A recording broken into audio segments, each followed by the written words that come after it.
What's up, guys? Welcome back to my YouTube channel. I apologize for the weird background. I'm currently in Texas for Thanksgiving, and I leave my house for not even 24 hours, and a huge free agent is off the board.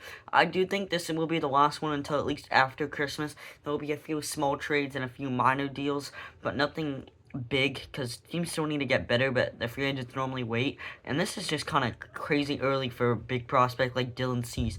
But he signed with the Toronto Blue Jays on a 7-year, $210 million contract that is $30 million over the next 7 years, which is an insane amount of money. The Blue Jays, after losing the World Series because of a quote-unquote lodged ball, are motivated to get back there and win it this time, not just lose to the Dodgers.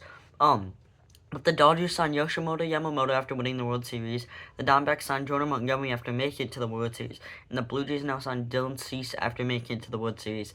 That's 3 teams in the last 3 years that have been a part of the World Series that are using that moolah to spend on other team players to help get their team better, which is exactly what MLB needs. They need the good teams to invest on the money they made from last season to get better. And the teams like the Pirates, they have plenty of money. They're all $1 million owners. Sign other free agents that are good. But Dylan Cease does have a good track record, but it makes me slightly nervous because he had an ERA of 4.55 and still got $210 million. What does this mean for the top free agents currently still on the market, like a Framber Valdez, a Ranger Suarez? Framber might get 350 mil, which is crazy for a pitcher, and Ranger Suarez might get 300 mil, 250. That is unheard of for pitchers, and like the Sotos and the Otanis, they kind of all started it, but everyone is getting paid so much in baseball right now, and we still have Kyle Tucker on this free agency. Like, there's going to be no shortage of big contracts this year, and it's going to be interesting because, like I said, Kyle Tucker's still on the board. A pitcher with the 4.55 ERA, almost a 5 ERA, got $210 million. Granted, he did have a tricky track record in the past, but still, that's just crazy. In 2025, Dylan Cease had an ERA of 4.55 with 215 strikeouts and 168 innings. So he does always eat innings. That's been the one thing about Dylan. He will always eat innings.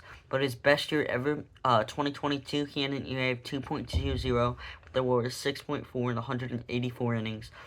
But imagine Kevin Gausman, Trey Savage, Shane Bieber, and Dylan Cease in one rotation. Trey Savage is making a name for himself after the playoffs. Dylan Cease has had a name for a while. Kevin Gausman is a stud. Shane Bieber won a Cy Young. Granted, it was the 2020 year, but that's a nasty rotation. And besides that lodge ball, they were so close to a World Series. So great for the Blue Jays for investing that back into the team. I do think it's a bit of an overpay, to be honest. $210 million is a lot for a guy with the 4.55 ERA. But like I said, the Blue Jays, they want to go back and win it.